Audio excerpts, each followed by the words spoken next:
জীবনে সকল রকম বাধা বিপত্তি দূর করতে, কাজের সাফল্য আনার জন্য, মনোযোগ ও স্থিরতা আনার জন্য প্রতি বুধবার 108 বার জপ করুন গণেশ ঠাকুরের এই মন্ত্র। খুব শক্তিশালী এই মন্ত্র। ওং গং গণপতয়ে নমঃ। ওং গং গণপতয়ে নমঃ। ওং গং গণপতয়ে নমঃ। ওং গং গণপতয়ে নমঃ। ওং গং গণপতয়ে নমঃ।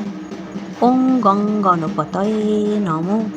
ওং গং গণপতয়ে নমঃ। ওং গং গণপতয়ে নমঃ। ওং গং গণপতয়ে নমঃ।